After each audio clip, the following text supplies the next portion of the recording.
it really has taken off so much of the pressure as far as my wife's income, any income that I also bring in doesn't immediately have to get dumped into rent or get dumped into mortgage, which is most Americans' situation. Hello, and thank you for joining us today on the Gentle Art of Crushing It show, where we focus on learning and sharing with our listeners all there is to know about how to create success in our lives. This show stands on the shoulders of giants. Our mission is to empower and inspire our listeners to create the life of their dreams whilst having a blast in the process. Let's celebrate life together. Welcome to the show. Hello and welcome to today's episode of the Gentle Art of Crushing It podcast. My name is Nathan with Undor Properties and I'm your Monday host. I am one of 5 hosts who bring you conversations 3 times a week on a variety of topics around real estate, business, and personal motivation. Our goal with this podcast is to help you succeed in whatever target you're aiming at. We're all committed to finding the best and the brightest people who aren't just talking about doing big things, but are actually taking the steps to achieve their dreams and wanting to help others along the way. And today's conversation is no different. We have the pleasure to have Travis Hall, who was recently featured on episode 309 from the Bigger Pockets Rookie podcast. And Travis has an incredible story where he's done creative financing, subject to seller financing, remote short-term Airbnbs, stumbling into real estate as he describes it. What a wonderful and inspirational story with Travis Hall. So let's hop into the conversation. All right, Travis, welcome. How you doing today? Thanks for taking the time to be with us here. I'm happy to be with you, Nathan. Very, very cool. How's your day so far? It's pretty great here in California. We're gonna have a heat wave coming up soon, so just getting ready for that. So heat wave following the hurricane. Did you guys do okay through the hurricane actually? Because that happened not too long ago. Yeah, just a ton of rain where we were at. Luckily, no big damage, no fallen trees or anything. But then now we're just getting ready for heat in the 90s. So go figure. Well, good luck with that. So why don't we kick this off here, Travis? Tell us about who is Travis, what's your story, what's your background, where you found success, and maybe something interesting most people don't know about you. Man, you just gave me like 10 questions. I'll probably remember the first 2, but you can nudge me along. But so yeah, I'm Travis. I'm married. I'm 31 years old. I live in Southern California, in Long Beach specifically. How we got started, I tell people this quite a bit, but I feel like we are just the product of dumb luck is what it really feels like. Has kind of been our story, because I didn't do tons and tons of research into what's going to help make us financially independent, and I didn't mentor lots of people to figure that out. It felt like I just kind of stumbled into one thing that was successful, and then stumbled into another thing that was successful, and then stumbled into people that are really, really successful, and then just started copying what they did. But basically how we got started in real estate was with a Craigslist scooter. I bought a scooter just to zip around Westwood, and my wife and I had a fun time, going around on that. But eventually it came time to sell.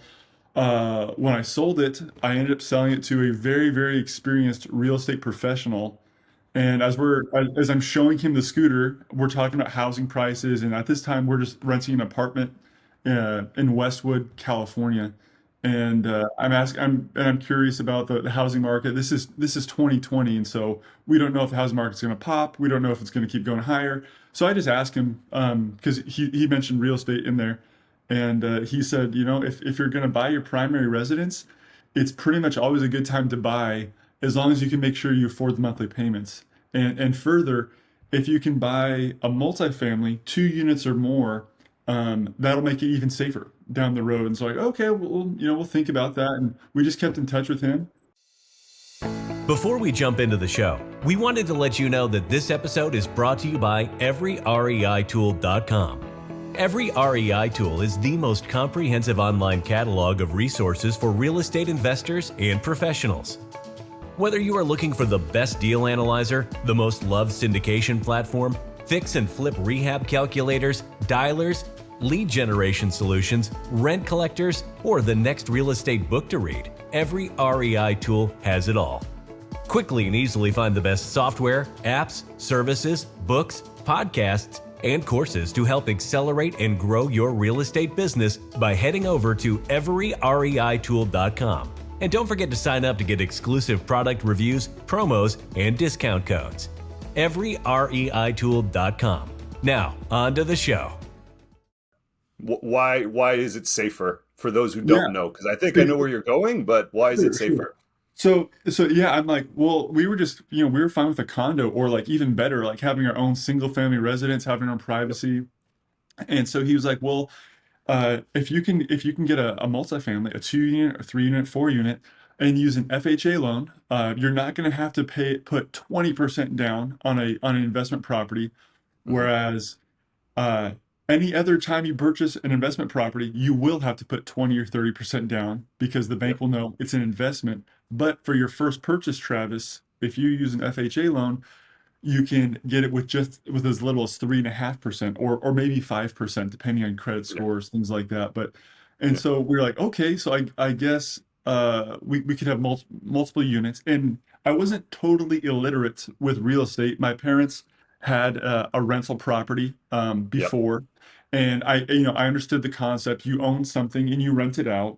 And at some point, the rental income will be greater than the monthly cost of owning that. And as time goes on, those rents get higher and your costs also get higher, but not at the same rate. And so it becomes more and more cash. So I understood that. I Good. wasn't crazy about real estate, but I understood the basics. And so I was like, okay, that could be good. It makes sense. And my wife's family, same thing, also somewhat familiar with it, but we weren't gung ho. We weren't like, oh, this is the key to our financial success. Buying rental Yeah. properties, having a tenant pay off the mortgage and making it cash flow each month to pay for our Yeah. lifestyle. We weren't at that point at all. So we definitely took that person's advice, like, okay, let's look for multifamilies. Um, he had several units at that point himself, and so he wasn't just like preaching the real Yep. estate gospel. He was a product of it, meaning he Yep. he has already had that as success. He was living off of his rental income, and he just did real estate because he just loves doing it. He's just a people person, and I could totally get that in talking to him. He's such an energetic and fun person to be around. His name was Andreas Rodriguez, here a realtor here in SoCal. A really cool guy. And I could just tell from being around that this is just what his passion. He just loved doing it. Yeah. He Yeah. wasn't just trying. He wasn't just hungry for a commission. He really just wanted to help, really kind of get us into a multifamily. Well, Yeah. after about 9 months of looking, tons and tons of properties that we looked at, we eventually found one, a 3 bed, 2 bath house, and it was a duplex. So it was mirrored, 3 bed, 2 bath, 3 bed, 2 bath, and Nice. we closed on it. We had to purchase it. We overbid. They wanted 925, which I Yeah. thought was crazy. We ended up paying 1 million, which I thought was even crazier. But then again, we had to look at, well, we're not paying $1 million cash today. We've never had that kind of money. Yeah. It came down to like, okay, it's a $35,000 down payment plus closing costs. We had that saved up. And then the monthly cost was going to be around 6,000 for Yep. principal, interest, taxes, and insurance. So our total monthly expenses, not including utilities, was around 6,000. And the current tenants were paying around three. So it's like, okay, well, our mortgage on our responsibility is about 3,000 a month, higher than Yep. what we were paying for rent, but now we own something. A few months go by. The tenants that were supposed to move out of the back, and we were going to move in the back to have the backyard, have our own privacy. They said, "Hey, we're actually not going to move out when we were supposed to.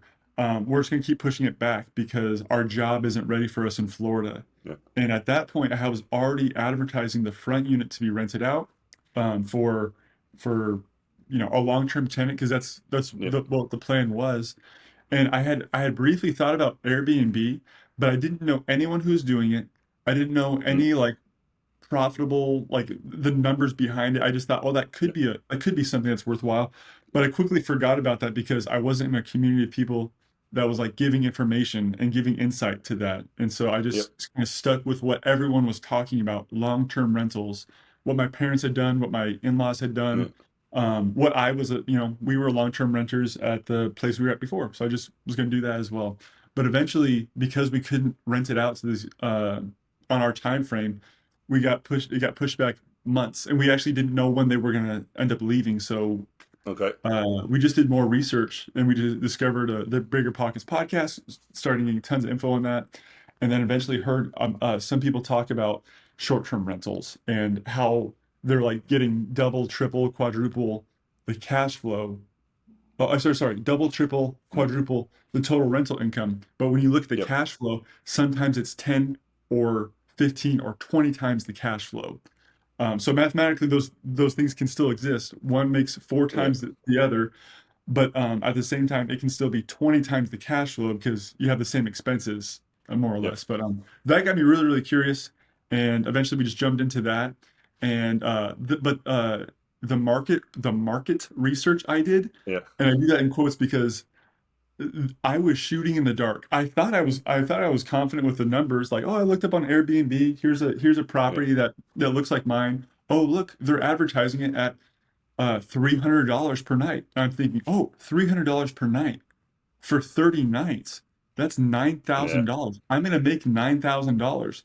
Um, there's some huge errors in doing market analysis like that. The first being, if it's advertised at $300 per night, that means that property has not yet been booked at $300 per night. That's what they're asking. It could get booked, but it could be sitting empty at $300 a night for 2 months in a row. So that's the big danger of, oh, I'll just look on Airbnb. That's a great place to begin, but that's not going to give you like actual booking numbers in real estate. um that'd be like looking at, oh, what homes are for sale today. The sales price should be close to that, but your actual comps will be on homes that already sold. They've already closed. That's your actual basis for comps. And so it's so important to do that with short-term rentals. I had no idea about that. I just thought, okay, this will be good, making lots of money sounds good to me. And so we jumped into that. But like I mentioned earlier, we just dumb luck. We happened to be in Southern California, not too far from Disneyland, not too far from Santa Monica Beach, not too far from Universal. Long Beach is like kind of in the center of SoCal, more or less, to where if you want to do stuff like on the northern part, it's not too far away. If you want to do stuff from like Orange County, you're not too far away. And so we had just a tremendous amount of traffic coming through all the time. And it right away, within about 3 weeks, our mortgage was significantly slashed as far as the income that was coming in. And so that $3,000 a month that we had to come up with kept getting smaller and smaller. And then eventually it took over the mortgage completely. And now it's the mortgage and utilities and sometimes a couple $100 left over. And so we just once we got a little taste of that financial success, we're like, how do we do this again? How do we optimize it so it's even more profitable? And so the furniture we had in there was total junk. It was just leftover from our apartment. But at that time, we weren't so convinced. Like, oh, let's put $10,000 in furniture into this unit. We were like, should we put artwork on the wall because it'll probably get stolen? So I don't like we were so cheap at that point. We're like, how much, like, should we leave anything in there that we don't want stolen? We kind of just went halfway. But it was profitable at halfway. So since then we've gone back and want to have a really nice design, nice touches, not just trying to make it a budget experience. But starting out, we were totally clueless and just tried to figure it out on our own. But So very that, successful though, because you're essentially living the perfect house hack, right? So house hack is buying a small yeah. multifamily residential, living on one side, renting out the rest, and you're doing that to the point where no mortgage anymore for you, even some, income, on some good months. So that's great. Yeah, thank you. And we definitely are so fortunate and so happy with that. And it really has taken off so much of the pressure as far as like my wife's income, any Yep. income that I also bring in doesn't immediately have to get dumped into rent or get Yep. dumped into mortgage, Mortgage. Yep. which is most Americans' situation. Yep. Depending on where you're at in the country, sometimes it's 60% of their total income Yep. flies out the window to living costs. Yep. And if you're fortunate, that's your mortgage. But in most cases, it's to rent. It's to Yep. another person's mortgage. And Yep. so Yep. we are just so fortunate that we're able to provide a great experience that provides that covers our mortgage, so that we can continue putting that capital toward other things that we want to do. So now that you've been bitten by the bug with a very successful house hack, what next? So after that, we wanted to just get another one going. We Yep, turned a camper van. I turned a plumber's like service van into a I camper love it. van, and I had done something like that a couple times. My It's like wife and one I of those love. sprinter vans like that you see all over the place, just a plumber's van. Exactly. Yeah. So it was a Sprinter van. It didn't have the windows all around it, which would have been ideal. And you can always add those later on. But I just turned one of those into a camper van, and I have done something like that a few times before. And so we the original thought again kind of stumbled in this was like, oh, uh, we first got it for ourselves to like, oh, we'll use it when we're not um oh sorry we'll take these camper van trips, we're gonna love it, but then quickly realized like that's not really practical. My wife is an attorney, and the job she had at that time provided unlimited vacation. But what that actually means in the corporate world, those lying devils, means you can take unlimited vacation, but it's extremely frowned upon to take one day off because all your other teammates are under the same contract. And so when you're not working, they're doing your work. And so unlimited vacation quickly became zero No vacation. vacation. Yep. Exactly. Yeah. It's like Classic. so counterintuitive. Like, oh, imagine applying for a job, unlimited vacation. They probably got inundated with applicants, and then you realize, oh, this is worse than 1 week vacation. This is worse than I was just just talking to holiday a time. friend who is working at this place that has unlimited, doing air quotes, vacation here, and he just put in the request to go on a 3 week trip, and they basically declined. He said, "No, that's too much." I'm like, "So, Yeah, what does this policy mean then?" completely. And Yeah, like, yeah, so we quickly realized, oh man, like we're not going to use this camper van as much as we wanted, even with it like being remote work. It's not ideal, sitting like trying to do a bunch of work sure. with like Yeah, multiple screens in a camper yeah, van that has spot like by design has spotty reception because you're inside a big tin can. yeah. So we weren't using it as much. We're like, oh, let's put this on Airbnb. And so we started renting it out, not to drive, but just to book and just to like stay inside the camper van. Yep. And So I where do you was keep this? Was this on your property? Just like your no camper van on your property and you renting it out on similar. Airbnb or? Yeah, like that format, but we wanted to park it closer to the beach because no one, I mean, that having it parked near the pier, near the water, near the sand is a million times better than just parking in a residential neighborhood. Also, I don't know if I would want those guests that are just looking to park in a camper van in a residential neighborhood. So those things go hand in hand, actually. So by parking it there, it became more of a unique destination spot. And I was very forthcoming. I said, "Hey, this is a camper van. We're not giving you the keys to drive it over all over SoCal. You're actually not going to be able to drive it at all. The key that you get will just allow you inside. It won't turn over the engine, so you're not going anywhere." We have a little toilet, we have a little sink, we have a little cook area, a little refrigerator, a little TV. Like I made sure they knew exactly what they were getting into, and it rented out for about $100 a night, with like a $25 cleaning fee. And I usually just rent it out on the weekends. And so about 50% of the weekends it'd get rented out. So that's about say $450 a month it would bring in. There was some costs to it as well. So like when I would drive the van to the beach, I have to get back. So then I'm either Ubering back or getting a lift back or having my wife pick me up after work. So there was those costs. And the time inconvenience was also like a lot more than just having like an automated system. Whenever that van was booked, I had to go set it up. I had to go drive it there. Whenever they were done, I had to go bring it back. So it was definitely not like a scalable type business as far as what if I had this with 15 vans? I would have a full time just driving around to vans, clean like the way I had it set up was definitely not something I could even duplicate. That would probably drive me crazy. But it was great for that time because I had more time and I was still trying to get dialed in on how I wanted to scale my income. So for $500 a month, I was happy to be the van transportation service, basically. Um, And then, but I mean, and we got great reviews on that. So that one probably had the best reviews with the least amount of amenities provided. I So that love was it. fun. That's another win. Um, Good job. yeah. So we love that.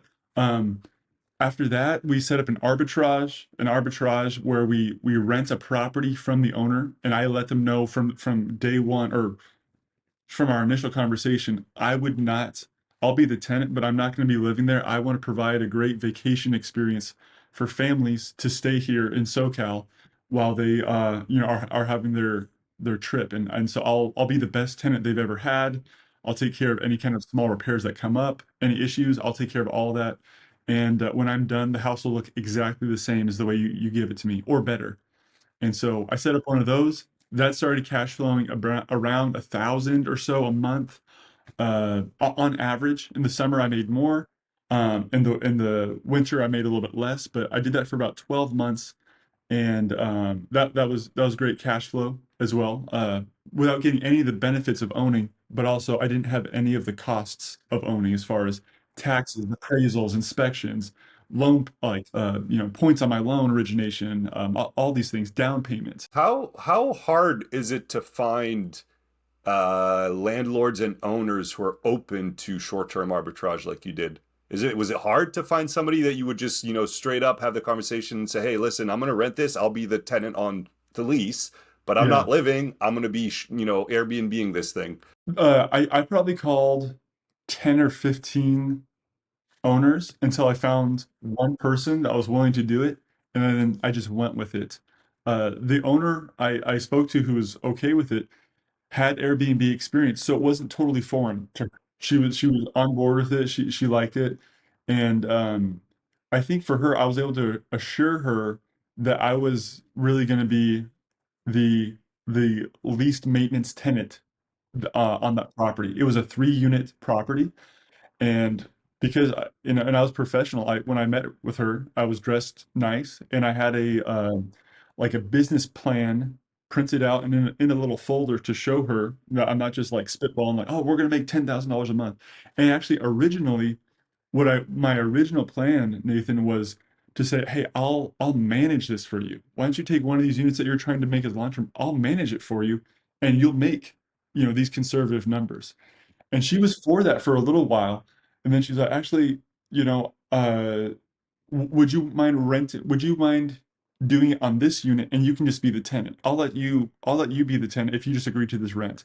And at that point, I wanted something rather than nothing, and so I went for it. But looking back, I probably could have negotiated the rent to be lower, um, and or I could have just passed on that altogether and said, hey, this is not ideally the situation I would like to invest into. I'll still manage it for you, but it's not ideal for me. And it wasn't ideal because it was a multifamily property. So we had long-term tenants living below us, and we had a person living behind us, and that's ultimately the reason I didn't want to continue.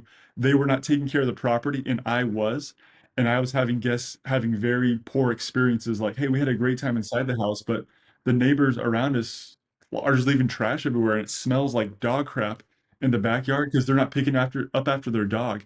That's I had no Yeah, control over that. And so. and that's not Uh, the experience you want for your guests. of So, course, I felt so embarrassed. I'm like, man, this is one of my properties, and for some people, this is the one vacation of the year they get, and they're staying at Travis's place, and it reeks outside the property.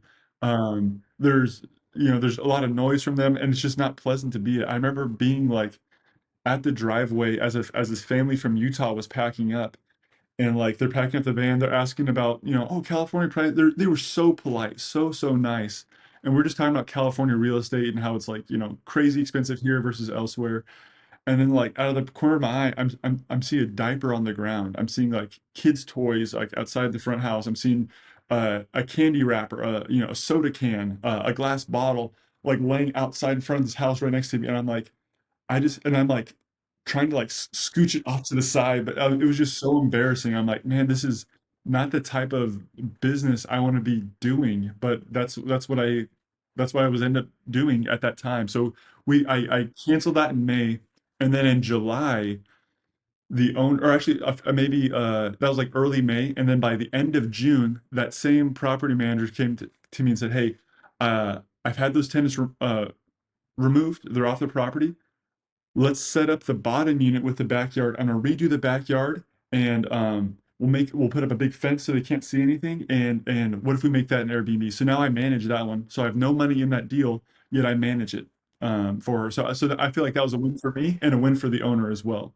And I'm assuming you're getting something for managing, right? You're not doing Correct. that for Yeah. free. So I Yeah. manage right now. I'm managing at 15% of the nights booked, Nice. and so Yeah. I'm okay with that for right now. The owner Yeah. is assuming some of the responsibilities as far as restocking, managing the cleaner. So for me, it's a relatively low workload. Basically, I just Yeah. manage. Low effort. Yeah. I'm not doing, property maintenance, cleaner management, restocking inventory. The owner wants to be a little bit more involved, and so I'm happy to let her work on that while I just handle the guest messaging. So that property turned into that kind of management. I think that was the first property I started managing as a short-term rental. Around the exact same time, uh, two others one came online right after that. And it may have been a little bit before, but basically I went from managing zero properties to managing three properties within like 45 days of each other. And so I felt like, well, I felt like I was being spread thin really quick because I went from managing, the properties I own to now managing three other ones, like kind of, doubled my portfolio within a little bit of time. So, um, for me, that caused me to have to get really dialed in and specific on building systems rather than just responding to the issues as they come up. Because with just 4 units that I was managing, including my own, one time I felt like I was just going crazy. Kind of like with the camper van. I'm just driving around and I just feel like I'm at my limit as far as I can only message so many people at one time. And then to make it worse, the owner would also message me. So an example, I guess, is hey Travis, um, we're having trouble with the dishwasher. It's not responding, it's not making any noises. So now I'm trying to message the guest. At the same time, I get a call from the owner. Travis, the dishwasher isn't working at the house. And so I'm like trying to respond to a guest, trying to respond to the owner.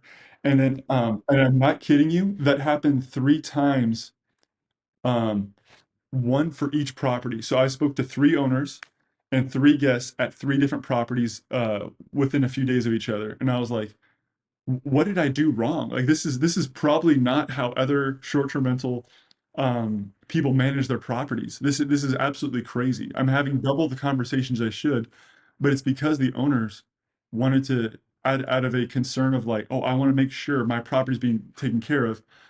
The property owner wants to see all the messaging happening in case there's anything, happening at their property. They want to be able to see it, which just creates double the work for me a lot of And at times. that point in time, were you basically doing, was this like in terms of the effort and hours spent, was this like a full-time job for you? I mean, it sounds like it was hectic for Yeah, sure, but I definitely. don't know if you were spending all day doing this or was it just like more Yeah. sporadic, I So guess. so these crises that came up were definitely sporadic. If you're having stuff like this happen all the time, you need to really take a step back Yeah, and figure out, rethink your, yeah. what maintenance is like. Have you been neglecting to where there's plumbing issues every single day?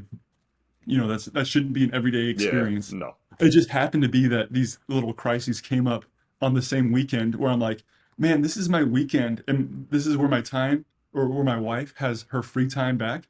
And I am running around like a maniac, answering calls, answering guests, trying to like appease the homeowner, trying to please the guest. At that time, I was like, oh, this is just crazy. But it was really just maybe, I don't know if you want to call it a coincidence. They just all happened to happen at the same time, and it just made me really really frustrated. But at the same time, Nathan, I'm glad that that happened because it forced me to realize what if I eventually got my goal of like owning 10, say 10 properties, or for some people it's 15 or more. I would probably hate myself if I had 15 properties and I had a situation like this because my system is 100% dependent on me doing something, either messaging a guest or talking to a property owner. So that forced me to really look back or think, how can I get to the next step of where I can have a person, handle some of these things that are just taking up my time that aren't kind of like top level or top dollar tasks. Telling a guest where the lockbox is because they locked themselves out of the house or because they can't remember the code is not a top dollar task. That's a hopefully something that you can automate to be sent out by a computer. Worst case, you have a person send it up on your behalf rather than me do that because I'm trying to find other deals. So it forced me to really, you know, invest a little bit more. And so then I got serious about a virtual assistant. I had one at that point that was helping me out, but it was kind of a similar thing. If she was sick, or if she lost Wi-Fi, or if she had a family emergency, it was back 100% back to my shoulders. And so I'm like, man, even just like, so does that mean I have to hire three VAs? For me, that was like a decent amount of the cash flow I was bringing in.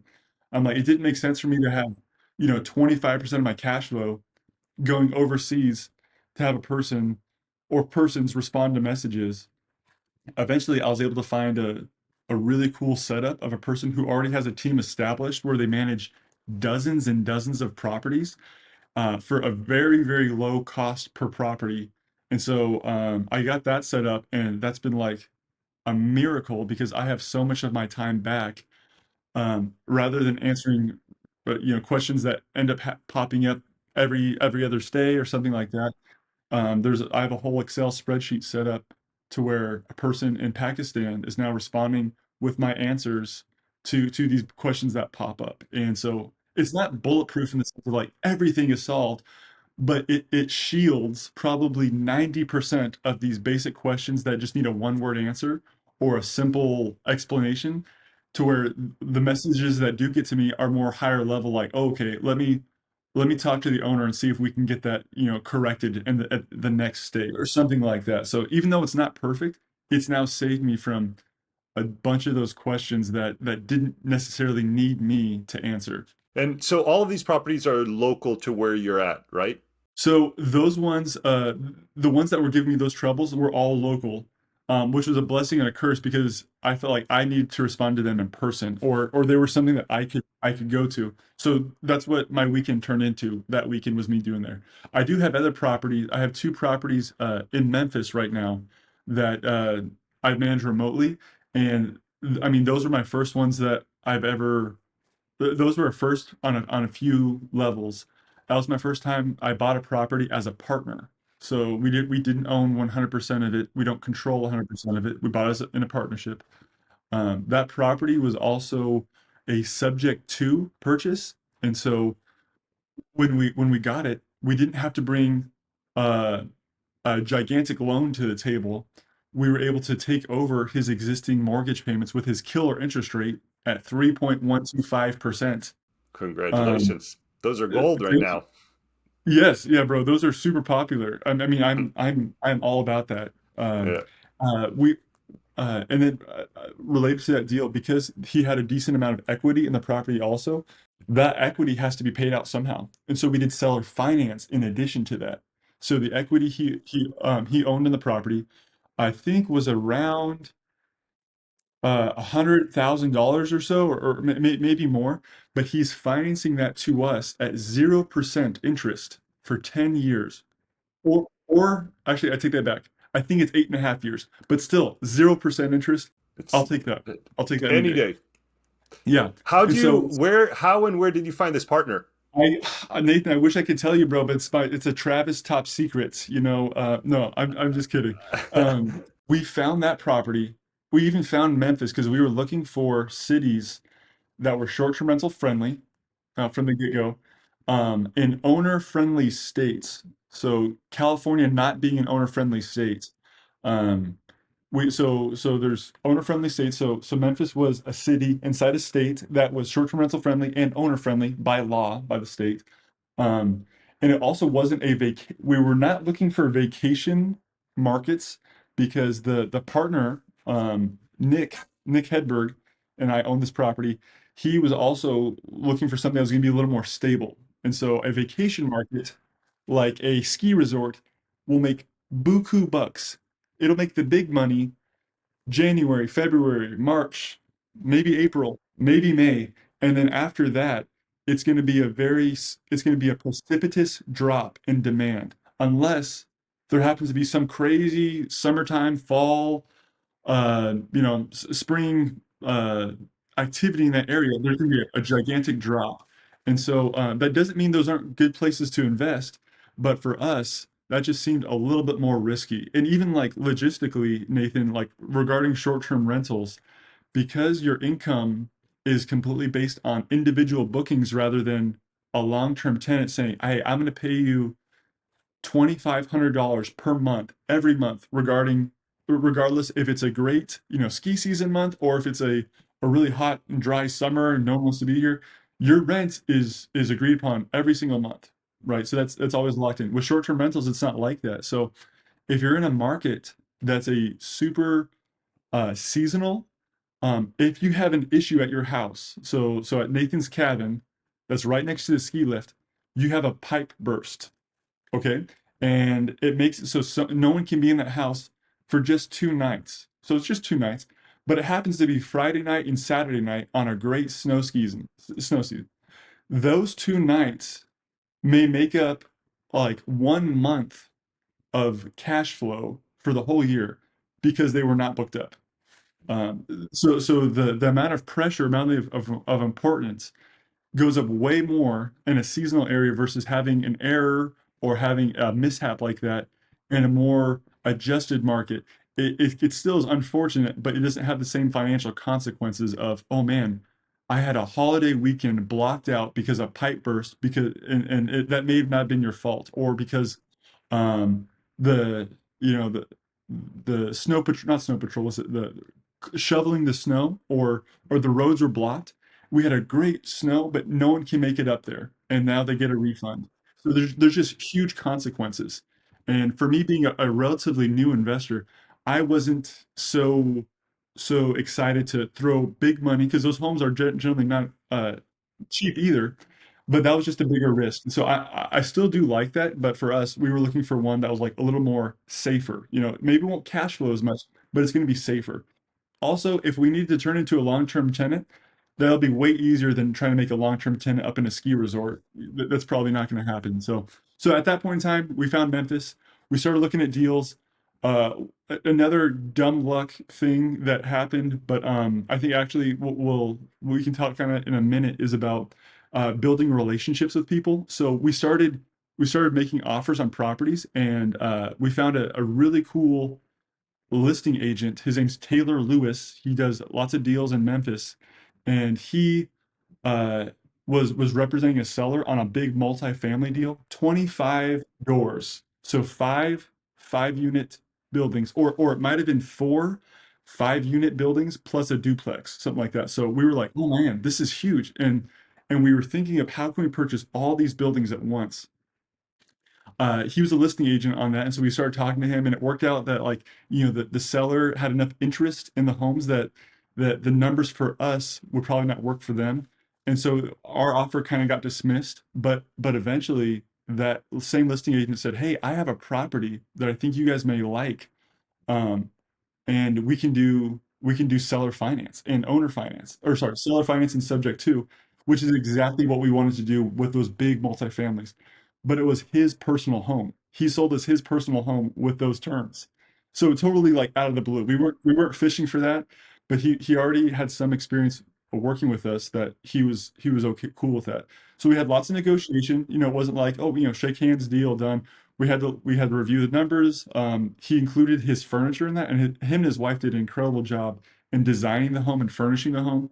Like that was, it looked way better than any of my properties that I set up. And that's something that I've had to learn along the way is, you know, for something like short-term rentals, it is so worth it to pay a skilled person to design and furnish your home rather than having, Nathan, you and I will just go on Craigslist or we'll go on Facebook Marketplace, buy You that don't want sofa, that. buy. You don't want me to design a home. No, Yeah, you don't want me to design a home either. I mean, I've gotten better, but seeing what the competition is, I would gladly pay a person to do that. to do that. I'd Yeah. rather pay a person one time to do that than suffer for Yeah. the life of that listing, looking at making it look like a guy's garage that has a sofa in it.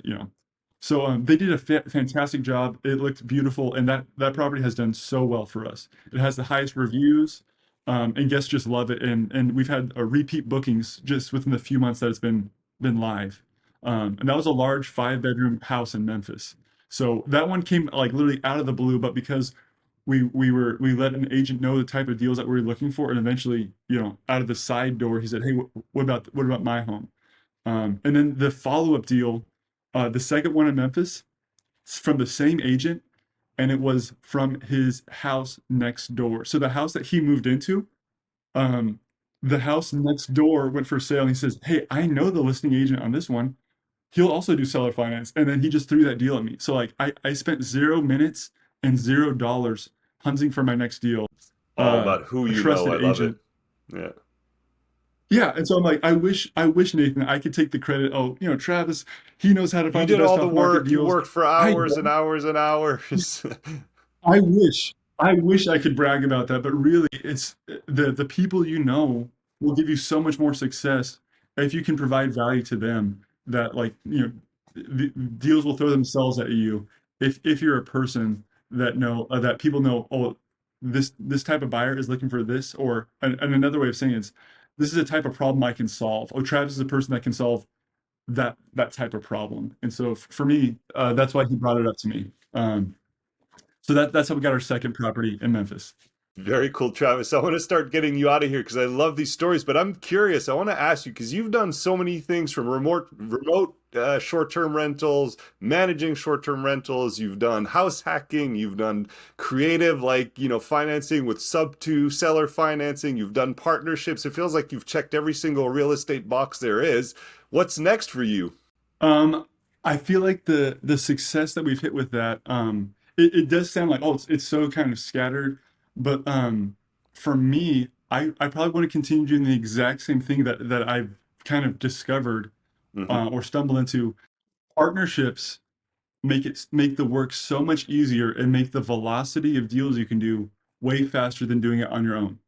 A lot of people are in the trap of, I could never own a property with another person. What if we have a disagreement?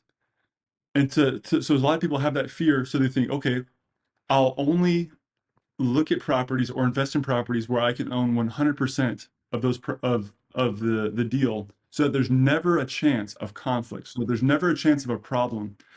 The issue with that is, that I mean, that's great. You'll never have to ask another person a question or make a decision with another party, but it may take you 10 times as long to get one property than it would in a partnership.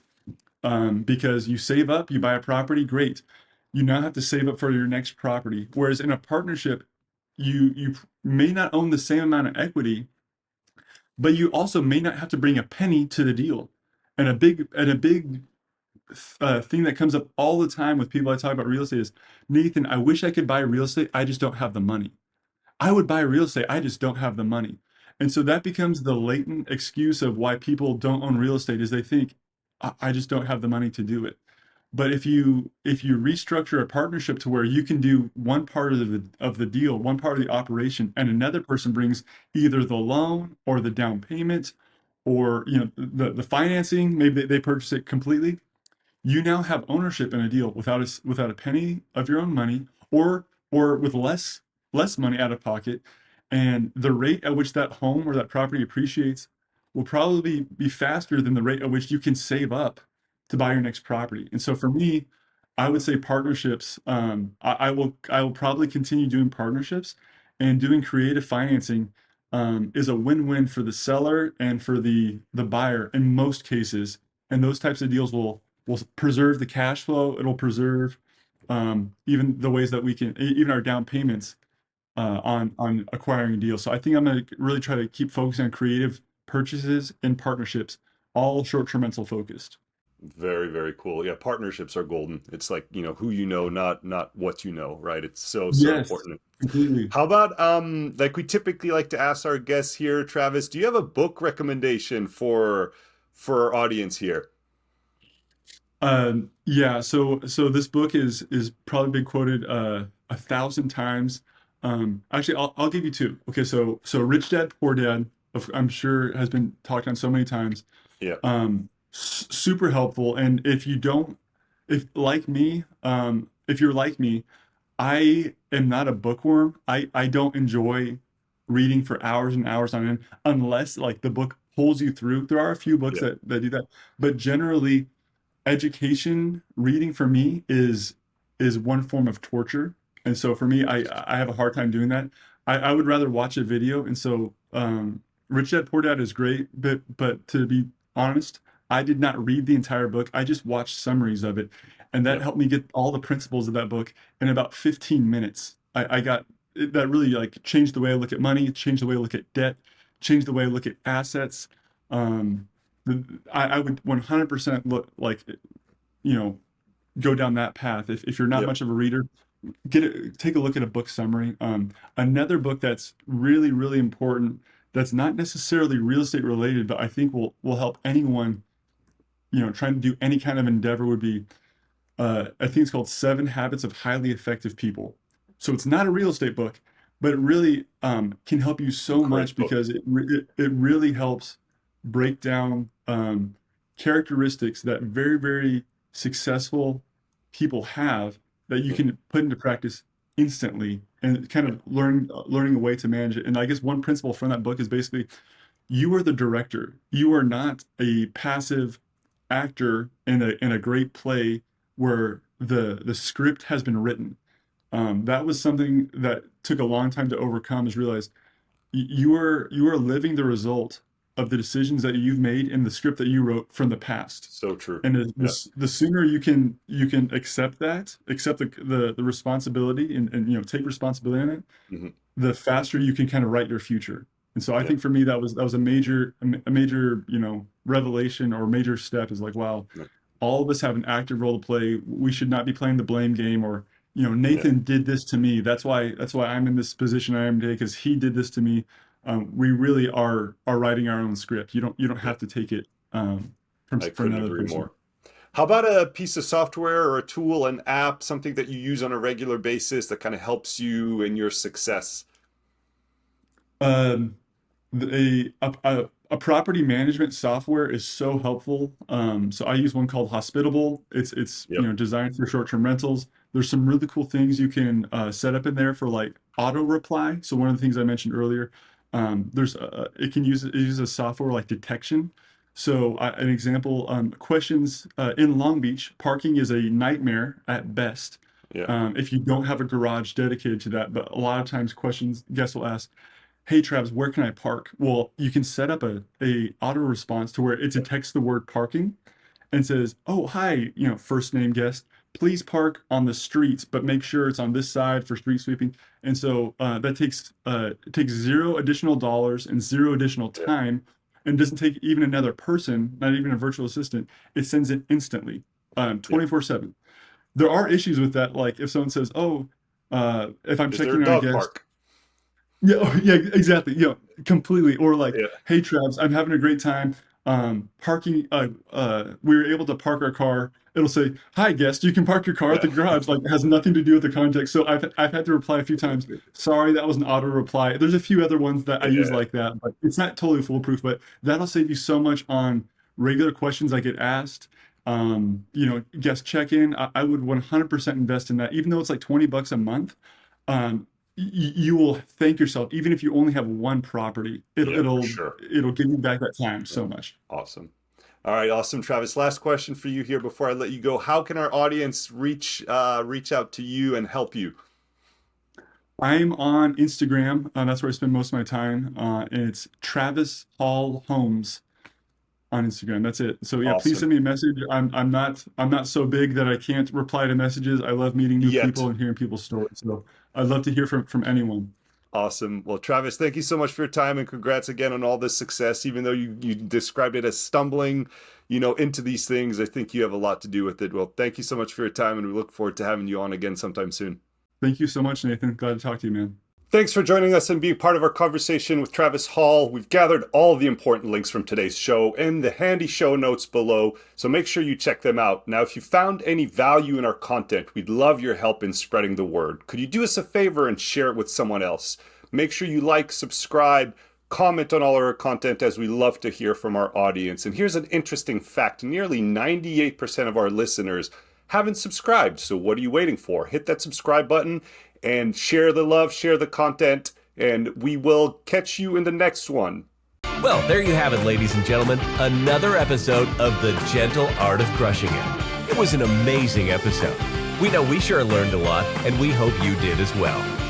We want to take a second and thank you so much for viewing or listening to this episode. And please just know that we only ask for one favor, and that is to make this life magnificent. Thank you, and have a wonderful day.